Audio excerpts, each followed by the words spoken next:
We all know that electric cars will soon replace a substantial percentage of gasoline-powered automobiles on the road, despite the fact that numerous manufacturers have stated intentions to discontinue ICE manufacturing entirely. Targets and timescales are not always adhered to. Incentivizing people to acquire electric cars, on the other hand, is a fantastic strategy to propel the EV movement ahead, given the fact that many families and people may be eligible for substantial tax credits ranging in value from $4,000 to $12,500.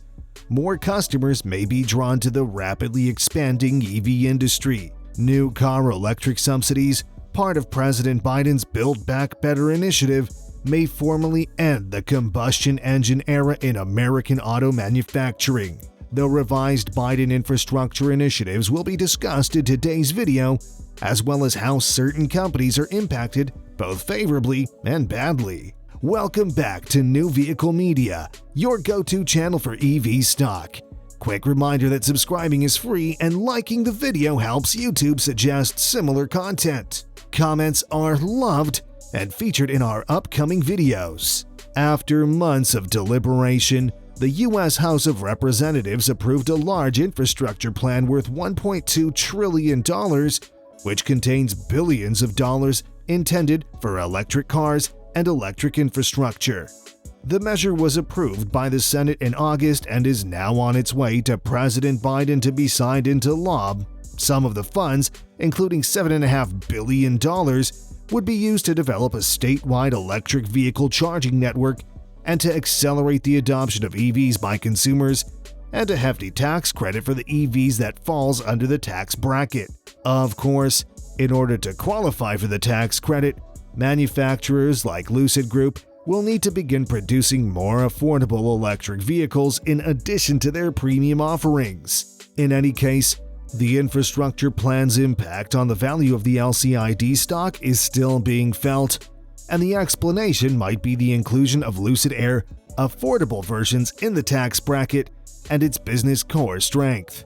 Biden characterized the package as a once-in-a-lifetime bipartisan infrastructure bill that would generate millions of jobs, convert the climate problem into an opportunity, and put the U.S. on a road to win the economic race for the 21st century. However, Democrats in the House made a last-minute amendment to the package nicknamed Build Back Better that directly impacts the wallets of EV purchasers, and that too in a positive manner. Electric vehicle tax credits that are now non-refundable are being converted to refundable ones. This implies that consumers may get a tax credit of up to $12,500 from the government, an increase over the present tax credit of $7,500 that is available for selected makers and models. It should be seen as more of an incentive than a credit against federal income tax obligations. There is no change to the $4,000 basic refund for new cars constructed before 2027, but an additional $3,500 will be refunded if the vehicle's battery has a capacity of at least 40 kilowatt hours.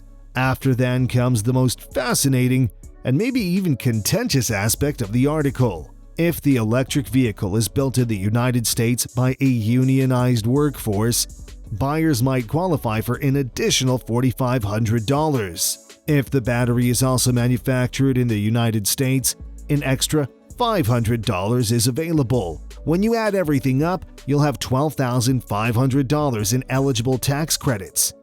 Ironically, the Bolt is the only car now available for purchase that is eligible for the maximum amount. What about the Ford Mustang Mach-E, you may wonder? Because it's being constructed in Mexico, that's why it'll not be eligible for all of the credits.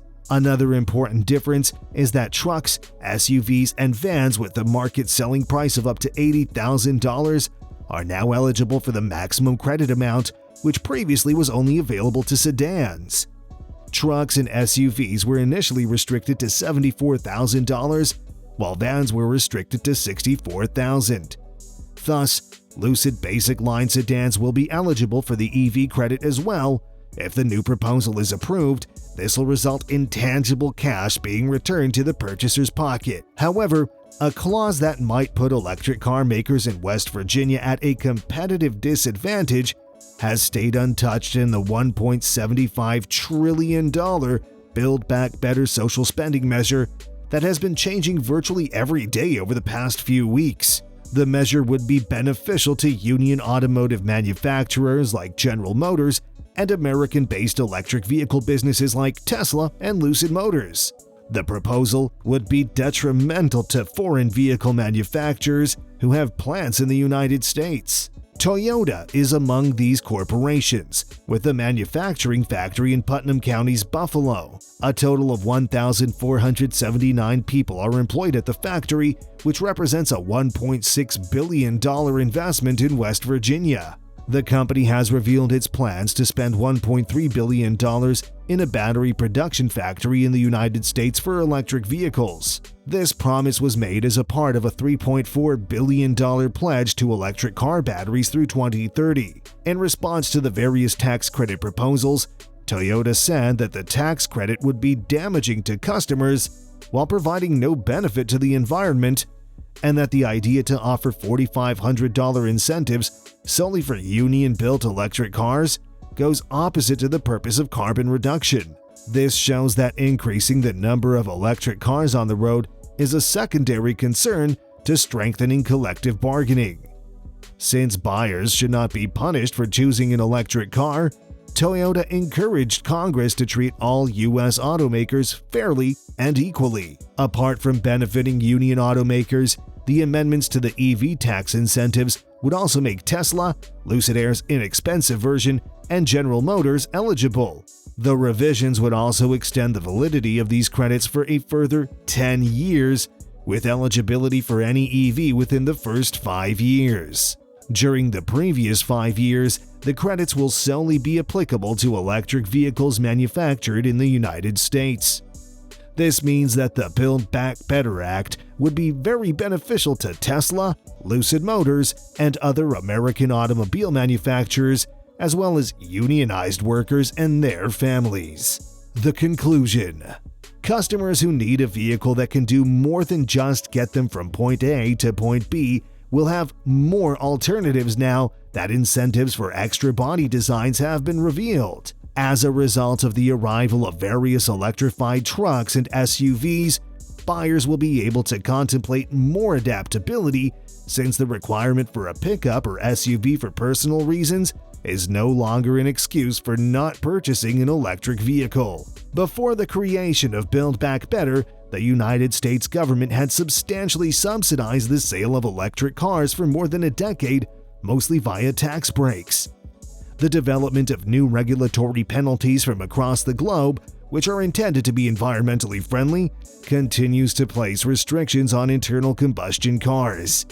While some of those initiatives are unquestionably worthwhile, the consequences may not necessarily result in reduced emissions in the absence of a comprehensive and dependable national energy strategy. It seems that many of the recommendations are more concerned with benefiting business and political supporters than cleansing the air. When you look at the whole picture, it makes you question how effective such plans really are and why electric vehicles have not yet been able to function independently. I'm looking forward to hearing what you have to say. Do you believe that electric vehicles are excessively reliant on government incentives? How far away are they from reaching the point where they no longer need government assistance in order to bring their product to market? Let us know what you think by leaving a comment below. Rami suggests that Lucid should begin to expand its manufacturing operations by opening other plants. They should also expedite the construction of the plant in Saudi Arabia, and Lucid has a legitimate opportunity to take over the electric vehicle industry and should seize the opportunity. That should wrap things up for today. Keep in mind that subscribing is still free and liking helps YouTube recognize your preferences. Thanks for taking the time to watch, and I look forward to seeing you in the next one.